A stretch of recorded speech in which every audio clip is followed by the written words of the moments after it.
राधे राधे। आज हम बात करेंगे बैसाख मास की अमावस्या के बारे में, जो 27 अप्रैल को है। इस बार अमावस्या का जो दिन है वो महादेव और विष्णु जी को समर्पित होता है, और साथ में ही हमारे जो पितृ होते हैं उनको अमावस्या वाले दिन पितृ तर्पण किया जाता है। बैसाख मास में हमारी 4 मुख्य तिथियां होती हैं। 2 एकादशी जो एक कृष्ण पक्ष की होती है और शुक्ल पक्ष की होती है, और दूसरी अमावस्या और पूर्णिमा। इन 4 तिथियों में हमें अपने पितरों के लिए पूजा पाठ और तर्पण करना चाहिए। आइए अब बात करते हैं कि अमावस्या तिथि कब है 2025 में। 2025 में अमावस्या तिथि 27 अप्रैल 2025 को सुबह 4:50 पर शुरू हो रही है, और जो यह समाप्त होगी वो 27 अप्रैल को मध्य रात्रि 1 बजे तक रहेगी। तो अमावस्या तिथि सूर्य उदय काल के अनुसार 27 अप्रैल को ही किया जाएगा, और सुबह को हम अपनी जो रेगुलर डेली पूजा है वो हम सुबह 8 बजे तक कर सकते हैं। और जो मध्य दिन का जो बीच का भाग होता है, यानी दोपहर का जो समय होता है, वह हम पितरों तर्पण के लिए रखते हैं। यानी पितरों की पूजा हमारी सुबह 9 बजे से और 12-1 बजे के बीच में होती है। तो 27 अप्रैल को आप अपने पितरों की पूजा करें। और अगर आपको मेरी वीडियो अच्छी लगती है, मेरी जानकारी अच्छी लगती है तो प्लीज़ आप चैनल को सब्सक्राइब करें। पहली बार चैनल पर आए हैं तो सब्सक्राइब कर नोटिफिकेशन का बटन दबाइए, ताकि आपको नोटिफिकेशन पहली में ही मिल जाए मेरी हर न्यू वीडियो का।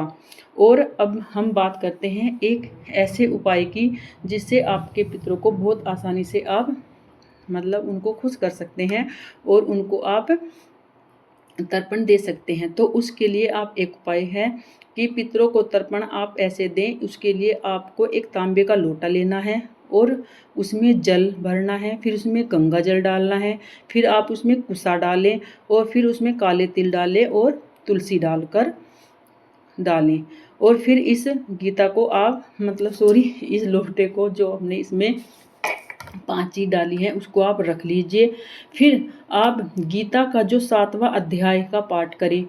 अगर आपके पास गीता है तो आप उसका 7वें अध्याय का पाठ करें, या फिर आप फ़ोन में चलाकर उसको सुने वहाँ पर, और तब तक वो लोटा वहीं पर रखे रहे और आप एक दिया जलाएं और आप अपने पितरों को याद करें। कहते हैं कि अध्याय का पाठ करने से, 7वें अध्याय का पाठ करने से हमारे पितृ खुश होते हैं और उन्हें मिलती है, और उन्हें जो भी कष्ट हो रहा है उन सब से उनको मुक्ति मिलती है। फिर दक्षिण दिशा में मुख करके जल को तर्पण करें, पितरों को जल दे। और जल ना हमेशा हम अंगूठे और जो उसके पास की उंगली है उसके बीच में से हम जल देते हैं। अध्याय अगर आप ना पढ़ सके तो अध्याय सुनने से भी उतना ही फल मिलता है। और आइए अब हम बात करते हैं कि अमावस्या तिथि पर हमें क्या नहीं करना चाहिए। अमावस्या तिथि पर हमें पति पत्नी का जो रिश्ता नहीं बनाना चाहिए, यानी हमें ब्रह्मचर्य का पालन करना चाहिए।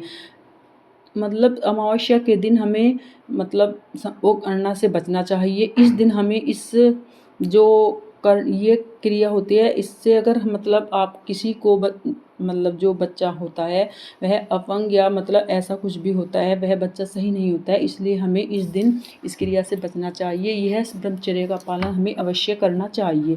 और नया काम हम इस दिन कोई भी शुरू ना करें, कोई भी नई चीज़ हम ना खरीदें, और इस दिन नकारात्मक ऊर्जा का ज़्यादा प्रभाव रहता है। इस दिन आप पितरों की पूजा करें, उनको तर्पण दें, ताकि आपके पितृ आपको खुश होकर आशीर्वाद दें। और जब आपके पितृ खुश रहते हैं ना, तो आपके घर के सारे काम अच्छे होते हैं। आपके आगे जो न्यू जनरेशन होती है, नए बच्चे आपके यहाँ जो होते हैं परिवार में, वो भी खुश रहते हैं। उन पर पितरों की बहुत ही कृपा रहती है।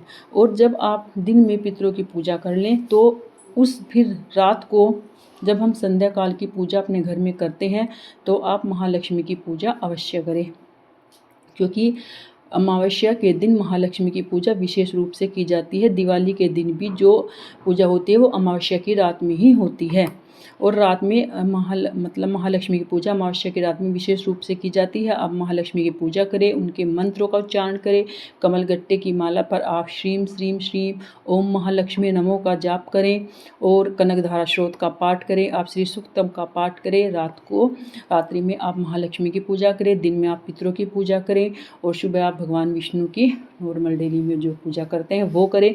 इस तरह आप अपनी अमावस्या के दिन पर अपनी डेली रूटीन की पूजा और पितरों की पूजा करके आप अमावस्या के दिन पर अपने पितरों का और भगवान का दोनों का आशीर्वाद पा सकते हैं। और एक बात, आप जैसे जो मैंने बताया है कि लोटे में हमें तुलसी भी डालनी है, तो अमावस्या के दिन हम कभी भी तुलसी नहीं तोड़ते हैं, तो आप एक दिन पहले ही तुलसी को तोड़ कर रखिए और तब आप इस उपाय को करिए। और इस उपाय करने से आपके पितृ बिल्कुल 100% खुश होंगे। आप एक बार ये उपाय करिए और करके देखिए। अपने पितरों के प्रति आप गीता के 7वें अध्याय का पाठ करिए और उनको सुनाइए। कहते हैं ना, जब हम मन से पितरों को याद करते हैं तो पितृ भी हमारी पूजा को स्वीकार करते हैं।